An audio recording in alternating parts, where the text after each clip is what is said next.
अस्सलामुअलैकुम वरहमतुल्लाहि वबरकातुहू। आप सभी का स्मार्ट अड्डा में तहे दिल से खैर मकदम है। मैं आपकी मैडम सर अपने नेक्स्ट क्लास के साथ आपके सामने हाजिर हूँ और आज का जो हमारा टॉपिक है वो पिछले क्लास से रिलेटेड है। पिछले क्लास में हमने पढ़ा हुआ था कि आयोजक और योजक क्या है, ठीक है। तो आज हम लोग आयोजक में हम लोग कुछ हर्फ उस टाइम उस दिन पढ़ चुके थे, तो आज हम लोग क्या पढ़ने वाले हैं, उसमें से एक हर्फ को पढ़ने वाले हैं, वाव। वाव जो है उसमें वो जो है आयोजक में किस तरह से काम करता है। एक वाव जो है ये एक आयोजक हर्फ है, ठीक है। ये क्या है, एक आयोजक हर्फ है। आयोजक हर्फ जो है ये किसका साउंड देता है, तो ये देता है आपका ओ का साउंड, ओ का साउंड और ऊ का साउंड और औ का भी साउंड देता है ये, ठीक। तो आज हम लोग इसी के बारे में पढ़ने वाले हैं, ठीक। तो सबसे पहला जो हमारा है वाव, एक अर्ध स्वर ओ का साउंड देता है, ओ के रूप में। तो जब वो का इस्तेमाल होता है हमारा, ठीक है, ऐसे बहुत सारे अल्फाज, बहुत सारे शब्द मिलते हैं जिसमें वो हम वो वाला ओ का इस्तेमाल करते हैं, ये वाला ओ का इस्तेमाल करते हैं। तो इसके लिए हम उर्दू में कौन सा हर्फ का इस्तेमाल करेंगे, तो उर्दू में हम इसके लिए, ठीक है, वाव का इस्तेमाल करेंगे। उसी तरह से जब हमको ये वाला ये इसका साउंड देना होगा, ठीक है, उर्दू में, तो हम इसके लिए भी वाव का इस्तेमाल करेंगे। और जब इसका भी इस्तेमाल करना हो, इसका हिंदी को जब उर्दू में हम इसका इस्तेमाल करेंगे, तो इसके लिए भी हम वाव का इस्तेमाल करेंगे और इसके लिए भी वाव का इस्तेमाल करेंगे। बस इसमें थोड़ा-सा आपको डिफरेंस मिलेगा, ठीक है। डिफरेंस क्या होगा तो ये हम आपको बताने वाले हैं अभी। सबसे पहला जो हमारा है ये वो, इसका हम लोग समझते हैं कि इसका हम लोग कब और कैसे किस तरह से इस्तेमाल करते हैं। तो इब्तिदा शुरुआत में हम जब इसका इस्तेमाल करते हैं तो वो सिर्फ वाव दे देते हैं, जो हमारा वो का काम कर देता है, ठीक है, ओ का काम कर देता है। वाव अलिफ रा वार, ठीक है, वाव अलिफ वार रा माकूफ वार, ये हमारा वार हो गया, ठीक है। ये वाव वाव जो है हमारा वो का साउंड दिया है, ठीक। इतना यहाँ पे क्लियर होगा। इब्तिदा में हम वाव का इस तरह से इस्तेमाल करें, इसमें कुछ भी ये नहीं है, ठीक है। अगर आपका कोई भी ऐसा अल्फाज मिल जाए जो वो से, ये वाला ओ से स्टार्ट हो, तो हम उसके लिए सिंपल सा, अगर स्टार्ट में है, इब्तिदा में है, तो इस तरह से वाव का इस्तेमाल करेंगे और कुछ भी नहीं करेंगे।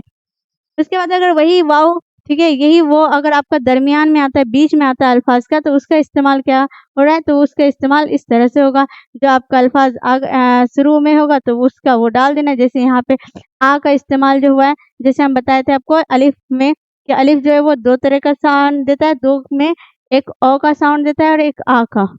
जब हम अ का साउंड इस्तेमाल करना चाहेंगे तो इसके लिए हम अलिफ ज़बर आ का इस्तेमाल करेंगे, और जब हम आ का साउंड इस्तेमाल करेंगे तो अलिफ मद ज़बर आ का इस्तेमाल करेंगे। तो जैसे यहाँ पे हमारा का है आ, तो आ के लिए हम क्या किए, अलिफ मद ज़बर आ का इस्तेमाल किए। ये वो है तो ये ओ के लिए वाव का इस्तेमाल करेंगे, कर लिए। यहाँ पे आकार है, ठीक है, तो यहाँ पे इसका अलिफ का इस्तेमाल करेंगे, ठीक है। आकार जो है ये आकार हम लोग का क्या होता है, ओ तो ही होता है, ओ ही होता है, तो ये ओ का इस्तेमाल जो है, ये आकार के बदले हम अलिफ का इस्तेमाल कर लिए। यहाँ पे आप ये ज़ देखेंगे, हम बताए थे कि जो ज़े होता है वो हमारा ज़ का साउंड देता है, ठीक है। तो यहाँ पे हम ज़ करेंगे, ठीक। इतना हमको बस करना है, आवाज़। उसके बाद आता है हमारा आखिर। आखिर में क्या है, तो आबो-हवा, क्या है, आबो-हवा। यहाँ पे हम आखिर में इस्तेमाल किए हैं, ठीक। आब है, उसके वाव है, उसके बाद हवा है, यहाँ पे 2 अल्फाज है, ठीक है, आब और हवा। तो यहाँ पे वो जो वो होता है हम लोग का, ठीक है, ये वाला ओ का इस्तेमाल करने के लिए हम लोग ये ओ का इस्तेमाल करने के लिए बस वाव को दे देते हैं, बस हो गया इतना ही, ठीक है। इसमें कोई ये नहीं है, इतना डिफ़िकल्ट नहीं है कुछ कि समझ में आया होगा। अगर हम लोग को ये वाला ओ का इस्तेमाल करना हो, ठीक है, ये वाला ओ का इस्तेमाल हम लोग को उर्दू में करना हो, तो हम लोग सिंपल सा वाव का इस्तेमाल करेंगे और उसमें कुछ भी नहीं करेंगे, ठीक। और उसमें कैसे लिखना होगा तो वो हम आपको एक-एक एग्ज़ाम्पल दे दिए हैं तीनों का। आखिर में इब्तिदा में, दरमियान में और आखिर में, तीनों का। अब हम लोग नेक्स्ट में चलते हैं, जो हमारा ओ है, इसके लिए हम लोग क्या इस्तेमाल करते हैं, तो जो वाव होता है, ठीक है, वो एक दीर्घ स्वर का जब ओ का इस्तेमाल ओ का साउंड देने का काम करता है, तो वो किस तरह से देते हैं। तो उसी तरह से इब्तिदा में आप देखेंगे, ये इब्तिदा में आपका इस तरह से लिखा जाता है। अगर इब्तिदा में आपका ये ओ आ गया, तो इसको हम लोग लिखने के लिए अलिफ कभी लेंगे, अलिफ की मदद से हम लोग वाव को लिखेंगे, और वाव के लिए, ठीक है, इसके साउंड को अच्छे से क्लियर करने के लिए हम अलिफ का भी इस्तेमाल करेंगे। ठीक है, यहाँ पे देख सकते हैं जो हम और लिखे हैं उसमें दिखाया है कि यहाँ पे वाव है और वाव से पहले हम अलिफ का इस्तेमाल किए हैं, तो हमारा तब बन गया ओ।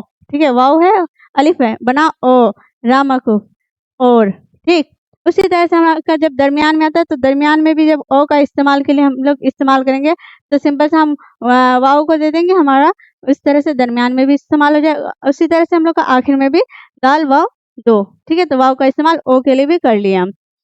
ठीक, वाव का इस्तेमाल हम लोग ओ के लिए भी सीख लिया और हम लोग किसके लिए सीखे अभी, तो ये वाला ओ के लिए भी, इसके लिए भी हम वाव का इस्तेमाल करेंगे, इसके लिए भी वाव का इस्तेमाल करेंगे। ठीक है, अब हमारा जो तीसरा है, तीसरे में हम लोग का क्या आता है, तो औ।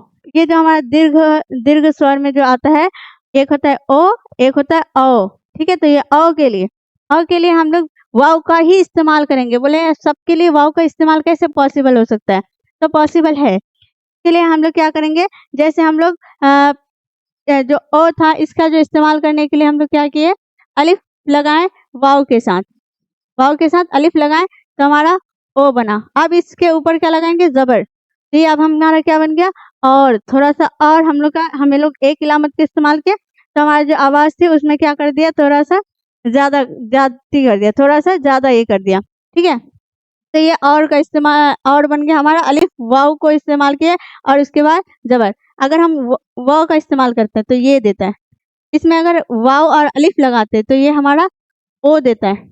ठीक है, और अगर हम इसमें अलिफ वाव जबर का इस्तेमाल करते हैं तो हमारा ओ देता है। ठीक है, इतना बस याद रखना है आपको। यहाँ से ठीक से लिख देती हूँ, अगर हम वाव का सिर्फ इस्तेमाल करते हैं तो हमारा वो देता है, अगर हम अलिफ और वाव का इस्तेमाल करते हैं तो ओ देता है, अगर हम अलिफ वाव और जबर का इस्तेमाल करते हैं तो हमारा ओ का साउंड देता है। ठीक है, तो जब भी हमारा अगर ये वो अगर आपको हिंदी में दिख रहा है तो आपको इसको उर्दू में लिखने के लिए वाव, ये वाला वाव का इस्तेमाल करना है, बस सिर्फ वाव को लेना है। अगर आपको ओ होता है तो ओ को इस्तेमाल करने के लिए, ओ को दिखाने के लिए अलिफ और वाव हो जाएगा, बस इतना ही करना है। अगर आपका ओ आता है हिंदी में, ठीक है, जैसे आपका औजार, ठीक है, तो ये आप ओ हो गया, ओ हो गया, तो ओ के लिए हम सिंपल सा इसको ले लेंगे। ठीक है, इतना ले लेंगे। ओ जो है, ठीक है, तो जो के लिए जे ले लेंगे। ये आकार है, आकार के लिए हम लोग अलिफ ले लेंगे। ये रे है तो रे के लिए रा ले लेंगे, तो हमारा बन जाएगा औजार। ठीक है, बस इतना सा, अल्फाज लिखने में इतना डिफिकल्ट नहीं है कुछ भी। ठीक है, यहाँ पे बस आपको इतना समझना है कि किसके लिए किसका हम लोग के हिंदी के जो अक्षर होते हैं उस अक्षर के लिए हम उर्दू में कौन सा हर्फ का इस्तेमाल करते हैं, बस आपको इतना सीखना है।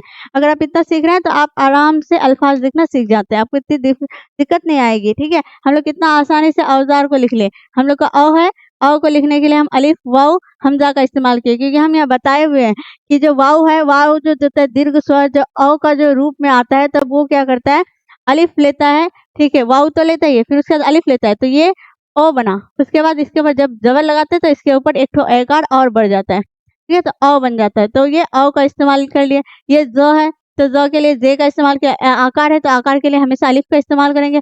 ये रो है तो रो के लिए रे का इस्तेमाल किया, बन गया औजार।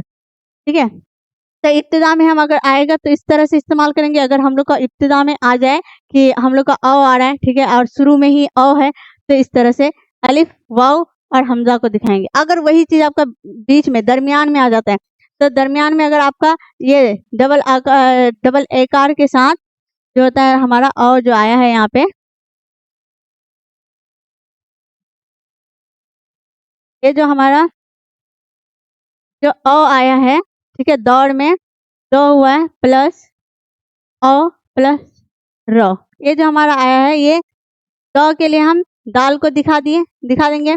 ठीक है, औ जो है औ के लिए हम अलिफ जबर और वाव को दिखा देंगे, और रे के लिए हम र के लिए हम रे को दिखा दिए। अब इसका हम बनाएंगे। एक बात ध्यान रखना है, हम बताए हुए हैं अपने पहले ही क्लास में कि जो उर्दू लिखी जाती है वो इधर से नहीं लिखी जाती, इधर से लिखी जाती है, यानी कि आपके दाएं साइड से बाएं की ओर जाती है उर्दू, और जो हिंदी और इंग्लिश लिखते हैं हम वो बाएं से दाएं की ओर जाती है। तो आपको ये बात का हमेशा ध्यान रखना है, जब हम लोग अगर हिंदी इधर से लिखे हैं तो हमारा उर्दू इधर से होगा।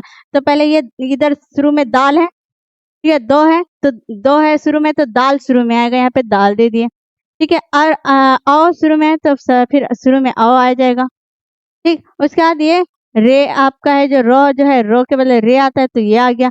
अब दौड़ आ गया। ठीक है, ये अलिफ जो है इसके साथ, ठीक है, जुड़ जाएगा। ये अलिफ इसके साथ जुड़ जाएगा। अगर इसके बदले में सिर्फ हम जबर ठो दे देते हैं तो हमको समझ में आ जाता है कि यहाँ पे दौड़ लिखा हुआ है। ठीक है, जबर डाल दिए। ठीक है, तो इस तरह से हम इसको शॉर्ट में लिख सकते हैं। जैसे कि यहाँ पे आप, ठीक है, इस अ को हटा देते हैं, अ को इसमें ये इसमें ये हो जाता है, साथ हो जाता है, और ये औकार से ही इसके पता चल जाता है कि ये यहाँ पे इस इलामत का इस्तेमाल किया गया है। उसी तरह से हमारा उर्दू में भी है, अगर अलिफ को हटा दें और अलिफ के बदले सिर्फ हम जबर का इस्तेमाल करें तो हमारा दौड़ का ये आवाज जो है, दौड़ का जो साउंड है वो दे देगा। ठीक है, और आखिर में आप देख सकते हैं फिर वाऊ। ठीक है, मतलब कि वही हुआ है, रा वाऊ। ठीक है, वाऊ के साथ अलिफ जबर आया आया है, अलिफ इसके रा के साथ जुड़ गया है, जबर को दिखा दिए, बस हो गया। ठीक है, रो बन गया। उसके बाद अब हम चलते हैं हमारा चौथा इसमें। वाऊ चौथे इसमें कैसे देता है, जैसे हम लोग का दुर्ग ऊ आया है, ये दुर्ग ऊ का जब हम इस्तेमाल किए हैं, ये दुर्ग ऊ, तो ये वाऊ उसमें भी वाऊ का इस्तेमाल किए, दुर्ग ऊ में भी, तो कैसे दुर्ग ऊ का इस्तेमाल हो गया। ठीक है, ये बात है कि हम लोग का जब यहाँ पे वाऊ आपका वो के लिए भी आ रहा है। ठीक है, वो के लिए भी आ रहा है, ये आपको हम बता दिए कि वो के लिए कैसे आएगा। ओ के लिए भी आता है, ये भी बता दिए। औ के लिए भी आएगा, ये भी बता दिए। क्या अब दुर्गऊ के लिए भी हम लोग इस्तेमाल कर सकते हैं इसका? तो हाँ, बिल्कुल कर सकते हैं। इसका हम दुर्गऊ के लिए इस्तेमाल बिल्कुल कर सकते हैं। अब एक बात है कि यहाँ पे दुर्गऊ के लिए हम वाव का इस्तेमाल करते हैं, तो ऊ के लिए क्या इस्तेमाल करेंगे? तो हम आपको पहले ही वीडियो में बता चुके हैं कि हम ऊ का इस्तेमाल कैसे करेंगे। ऊ का इस्तेमाल के लिए हम आपको बताए थे जब इलामत पढ़ाए थे, तो एराब, जब एराब वाला क्लास में आप देखेंगे, पेश से हम ऊ का ये करते हैं, अलिफ पेश ऊ, तो ये ऊ का साउंड देता है। तो अलिफ के साथ जब पेश का इस्तेमाल करते हैं तो ऊ का साउंड देता है। जब वाव वाव के साथ जब हम ये उल्टा पेश का इस्तेमाल करेंगे तो ये दीर्घऊ का साउंड देगा। किसका साउंड देगा? दीर्घऊ का साउंड देगा। तो आपको ये सारी चीजें याद रखनी है। अगर आप पिछले वाले क्लास को नहीं किए हैं तो अच्छे से कर लें पहले, फिर आपको ये सारी चीज समझ में आएंगे। बीच में कीजिएगा, समझ नहीं आएगा फिर। तो ये जो दीर्घऊ है हमारा, दीर्घऊ जो होता है ये इस तरह से है। ठीक है, इसके ऊपर हम क्या करेंगे, ये उल्टा पेश का इस्तेमाल करेंगे। जब हम वाव को लिखेंगे तो वाव के ऊपर उल्टा पेश का इस्तेमाल करेंगे तब हमारा दीर्घऊ का साउंड देगा। ठीक है, अब उर्दू में हम क्या करते हैं, दीर्घऊ के बदले हम इसका मात्रा का भी इस्तेमाल करते हैं, जो इस तरह से लिखा जाता है। ठीक, तो सबसे पहले हम इब्तिदा में जानते हैं कि इब्तिदा में अगर हमारा दीर्घऊ आ गया, ठीक है, दीर्घऊ आ गया, जैसे ऊंचा लिखते हैं, बहुत सारे ऐसे शब्द मिलेंगे आपको जो दीर्घऊ से स्टार्ट होता है, तो उसको हम कैसे लिखेंगे? तो यहाँ पे हम बताए हुए हैं जो इब्तिदा में हमारा शुरुआत में अगर हमारा ऊ आ जाता है, दीर्घऊ आ जाता है, तो उसमें अलिफ लगेगा, वाव लगेगा और उल्टा पेश लगेगा। ठीक है, तो ये हमारा किसका देता है? उल्टा पेश। अलिफ वाव उल्टा पेश, ये दीर्घऊ हुआ। तो जब हमारा इब्तिदा में आया है तो हम क्या करेंगे, अलिफ वाव और उल्टा पेश लगाएंगे। और यहाँ पे दो है, दो के लिए दाल लगा दिए, अलिफ है तो सॉरी आकार है तो आकार के लिए अलिफ लगा दिए, हमारा बन गया उदा। ठीक है, तो ये इस तरह से बनेगा। अगर हमारा इब्तिदा में शुरुआत में आ रहा है ऊ, अगर इब्तिदा में आ रहा है तो उसके लिए अलिफ वाव और ये उल्टा पेश का इस्तेमाल करेंगे, हमारा ऊ का साउंड देगा, दीर्घ ऊ का साउंड देगा। ठीक है, अच्छे से याद रखिएगा एक बात। अब दरमियान में अगर हमारा ऊ आ गया, यहाँ पे देख सकते हैं, यहाँ पे ऊ लिखा हुआ नहीं है, मात्रा, मात्रा से पता चलता है कि यहाँ पे दीर्घ ऊ का इस्तेमाल हुआ है। अगर पेश मात्रा का जो ये होता है, ये इस तरफ से घुमा हुआ है तो ये हर्ष ऊ का दिया है। अगर ये इस तरफ घुमा हुआ है तो ये दीर्घ ऊ का देता है। तो यहाँ पे दिख रहा है कि ये इस तरह से इस तरफ घुमा हुआ है, तो ये मतलब कि ये दीर्घ ऊ का साउंड दे रहा है। तो दीर्घ ऊ का साउंड जब यहाँ पे दे रहा है तो उसके लिए हम वाव, कौन से वाव का इस्तेमाल करेंगे? क्योंकि यहाँ पे अलिफ पेश का इस्तेमाल नहीं करेंगे, क्योंकि यहाँ पे हर्ष ऊ है नहीं, दीर्घ ऊ है। तो दीर्घ ऊ के लिए हम वाव के ऊपर उल्टा पेश लगा के दिखाएंगे कि ये दीर्घ ऊ का इस्तेमाल हुआ है। जैसे यहाँ पे दूर लिखे हैं, दाल के लिए दो के लिए दाल आ गया और उल्टा पेश के लिए आपका आ जाएगा अलिफ वाव और उल्टा पेश। तो अलिफ जो होता है वो दाल के साथ अटैच हो गया, बट ये जो वाव है ये उल्टा पेश के साथ रह गया। ठीक, और ये रे के लिए रा का इस्तेमाल किया, बन गया दूर। इसी तरह से आपका कहीं पे भी अगर आपका दीर्घऊ आता है, दीर्घऊ के लिए आपको याद रखना है कि अलिफ वाव और उसके ऊपर उल्टा पेश लगा के हम दीर्घऊ को दिखाएंगे। सिंपल सा है, कुछ भी नहीं है इसमें, ज्यादा बड़ी बात नहीं है ये।